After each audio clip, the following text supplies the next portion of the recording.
Microscope क्या होता है? एक ऐसा ऑप्टिकल इंस्ट्रूमेंट होता है जिससे हम स्मॉल ऑब्जेक्ट को स्मॉल ऑब्जेक्ट को मैग्नीफाई करके बिगर साइज में देख सकते हैं। ठीक है, तो माइक्रोस्कोप का मैंने एक मैग्नीफाइंग पावर का फॉर्मूला बताया था। उसका फॉर्मूला था आपका magnifying power m is equal to angle subtended by the image, eye से इमेज से बनने वाला एंगल और आई से ऑब्जेक्ट से बनने वाला एंगल, इन दोनों के रेशियो को हम यहाँ पे मैग्नीफाइंग पावर कहते हैं। और माइक्रोस्कोप को हम दो टाइप के पोजीशन ऑफ इमेज से यूज करते हैं। फर्स्ट, जब आपका इमेज मैम आवाज तो ही अटक रही है। हाँ क्या?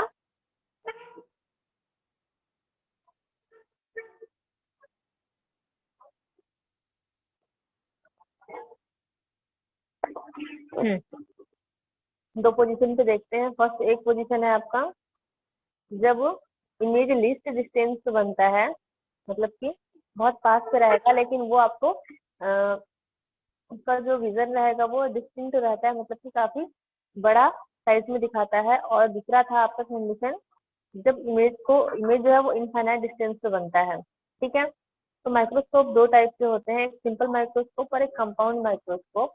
तो सबसे पहले मैं बताऊंगी सिंपल माइक्रोस्कोप। ठीक है, सिंपल माइक्रोस्कोप में कॉन्वेक्स लेंस लगा होता है, एक कॉन्वेक्स लेंस लगा रहेगा वहां पे। तो ड्रॉ दिखाती हूँ मैं आप लोग को।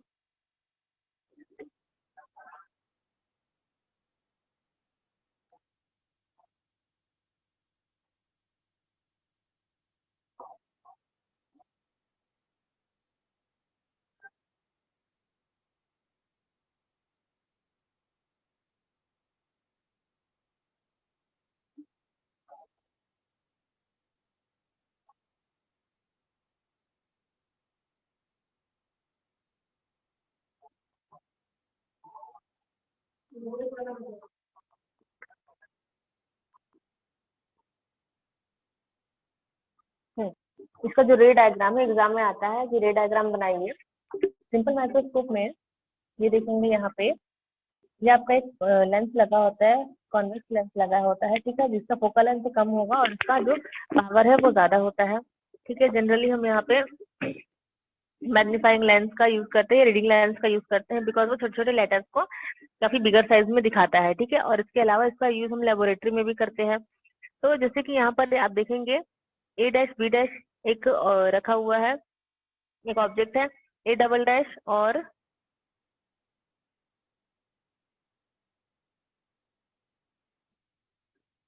ए बी, ये है आपका ऑब्जेक्ट। यहाँ पर ऑब्जेक्ट को रखा जाएगा, यहाँ पर कॉन्वेक्स लेंस रहेगा और आई से देखते हैं तो इसका जो इमेज आपको दिखाई देता है यहाँ पे दिखाई देगा, बड़े साइज में दिखाई देता है। ठीक है, तो इसके लिए दो कंडीशंस बनती है, इसका डेरिवेशन में क्लास में एक्सप्लेन करूंगी।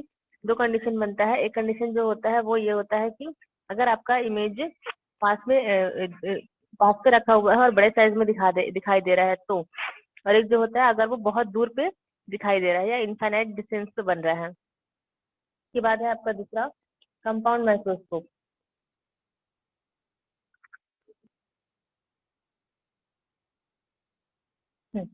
कंपाउंड माइक्रोस्कोप जो होता है इसका मैग्नीफाइंग पावर होता है सिंपल माइक्रोस्कोप से थोड़ा सा ज्यादा होता है। ठीक है, इसके फोकल लेंथ को हम इसकी मैग्नीफाइंग पावर को अगर हम इंक्रीज करते हैं तो इसका फोकल लेंथ जो है वो कम हो जाता है, बट इसकी फोकल लेंथ को एक हम लिमिट तक ही डिक्रीज कर सकते हैं, ज्यादा डिक्रीज नहीं कर सकते हैं। तो अगर हमको हायर मैग्नीफाइंग पावर का यूज करके अगर हम किसी ऑब्जेक्ट को देखना है तो हम वहाँ पे कंपाउंड माइक्रोस्कोप का यूज करेंगे, और नॉर्मली अगर आपको किसी ऑब्जेक्ट को देखना है तो सिंपल माइक्रोस्कोप का यूज कर सकते हैं।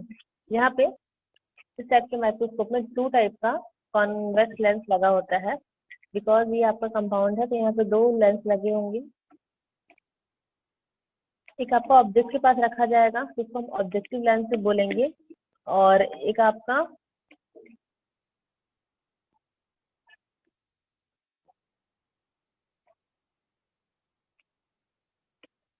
इमेज के पास रखा जाएगा तो उसको आईपीस लेंस बोलेंगे। सॉरी, एक आई के पास रखा जाएगा तो उसको आईपीस लेंस बोलेंगे, जो ऑब्जेक्ट के पास रखा जाएगा उसको ऑब्जेक्टिव लेंस बोलते हैं। इसका ड्रॉ दिखा रही हूँ।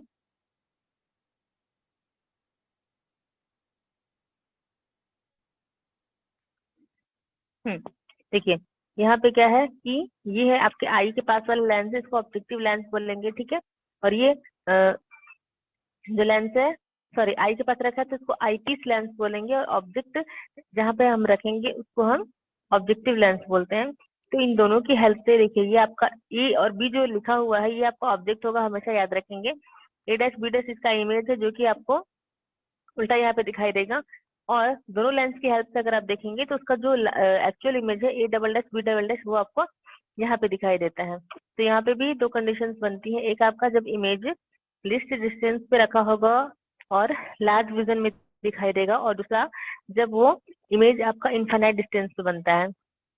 तो जब हम लिस्ट डिस्टेंस के लिए देखते हैं तो जो आई के से रेज निकलती हैं वो इस तरह से एक पॉइंट पे मीट करती हैं, लेकिन अगर हम इनफाइनाइट डिस्टेंस के लिए देखेंगे तो जो आपका ये दोनों रेज है जो एक पॉइंट पे मीट करा वो एक पॉइंट पे मीट नहीं करता, वो इस तरह से अलग अलग चला जाता है, बिकॉज हम इनफाइनाइट डिस्टेंस के लिए देखते हैं। इसके बाद है थर्ड आपका इलेक्ट्रॉन माइक्रोस्कोप। एग्जाम में सिंपल और कंपाउंड माइक्रोस्कोप ज्यादा पूछा जाता है। अगर इलेक्ट्रॉन माइक्रोस्कोप पूछेगा,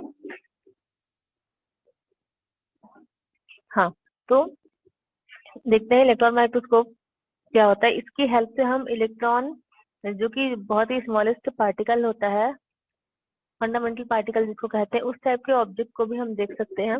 डी ब्रोगली की हाइपोथेसिस के अकॉर्डिंग जो भी मैटर होता है या वेव होता है वो ड्यूल नेचर शो करता है, ठीक है। तो अगर हम यहाँ पे उसका फॉर्मूला देखें, मान लेते हैं कि किसी पार्टिकल का मास m और उसकी v वेलोसिटी है, तो उसके लिए यहाँ पर डी ब्रोगली वेवलेंथ का फॉर्मूला देखेंगे, lambda is equal to h upon mv। जो m v है वो आपका मोमेंटम होता है, ठीक है। तो लाइट रेडिएशन जो होते हैं जैसे कि इलेक्ट्रॉन बीम, ठीक है, वो वेव की तरह बिहेव करता है, बट उसका जो वेवलेंथ होता है बहुत कम होता है। तो नेचर इलेक्ट्रॉन के नेचर को देखने के लिए कि किस टाइप का होता है उसके लिए हमें इलेक्ट्रॉन माइक्रोस्कोप का यूज करते हैं। और यहाँ पे इलेक्ट्रिक फील्ड और मैग्नेटिक फील्ड दोनों क्रिएट होते हैं, तो यहाँ पे जो इलेक्ट्रॉन बीम है वो आपको इजिली दिखाई देती है। और यहाँ पर भी ऑब्जेक्टिव लेंस लगा होता है।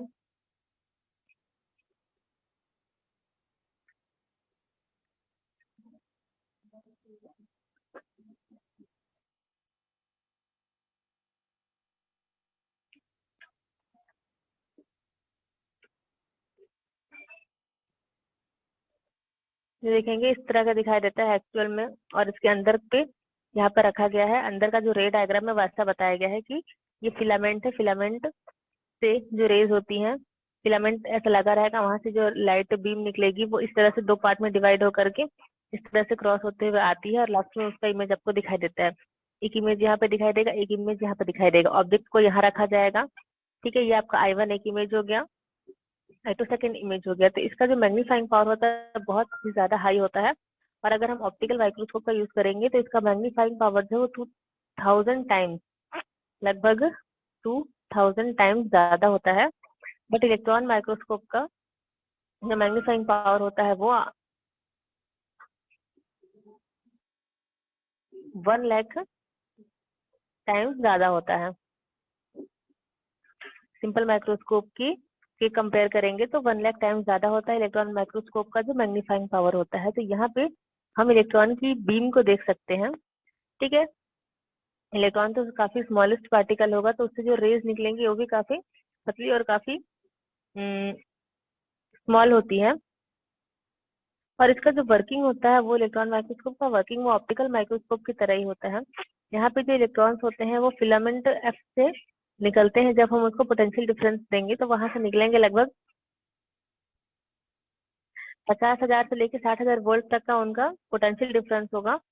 तो इलेक्ट्रॉन बीम जो है वो हाई वेलोसिटी के साथ आते हैं और ऑब्जेक्ट पे फोकस करते हैं, और फोकस करने के बाद में जब वहां पे कंडेंसर लेंस लगा होगा, ठीक है, कंडेंसर लेंस की हेल्प से ऑब्जेक्ट को फोकस करते हैं, और वहां पे जो भी ऑब्जेक्ट रखा रहेगा उसको मैग्नेटिक ऑब्जेक्टिव लेंस की हेल्प से फिर हम लास्ट में उसका इमेज देखते हैं। तो इलेक्ट्रॉन्स के थ्रू यहाँ पे ऑब्जेक्ट को हम देखते हैं, इलेक्ट्रॉन बीम के थ्रू ऑब्जेक्ट को देखा जाता है। तो जब इलेक्ट्रॉन्स किसी ऑब्जेक्ट पे पड़ता है तो वो स्कैटर्ड हो जाता है, फैल जाता है, और ऑब्जेक्टिव लेंस की हेल्प से जो इमेज बनता है वो I1 पे बनता है, और दूसरा जो इमेज बनता है वो फाइनल इमेज वो I2 पे बनता है।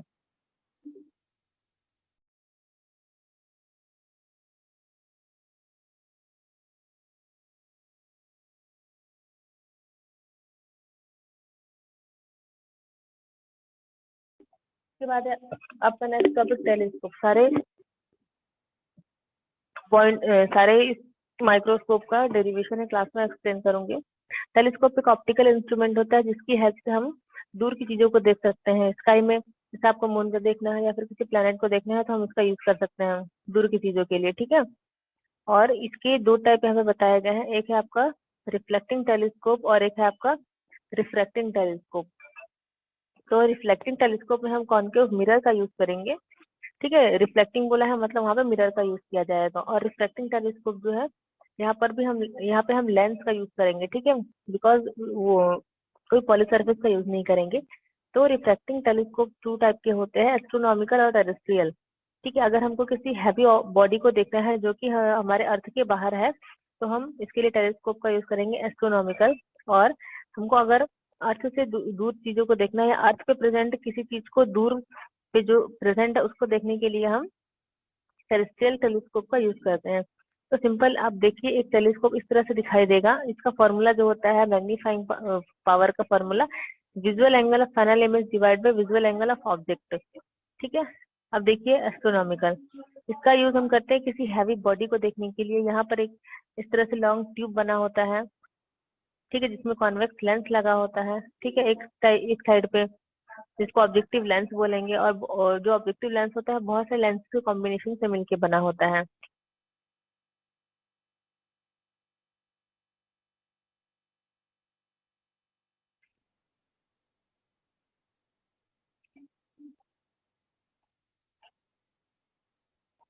दूसरा है आपका टेरेस्ट्रियल टेलीस्कोप। इसका यूज हम लोग अर्थ से पे ही प्रेजेंट दूर की चीजों को देखने के लिए करते हैं, वो चीजें जो अर्थ पे सिचुएटेड होती हैं। इसका भी मैग्नीफाइंग फॉर्मूला हो जाएगा m is equal to visual angle of final image divide by visual angle of object. और इसके भी दो कंडीशंस बनेंगे, एक आपका डिस्टिंक्ट विजन के लिए बनेगा या list distance of distinct vision, और सेकंड बनेगा इनफाइनाइट के लिए, फाइनाइट के लिए।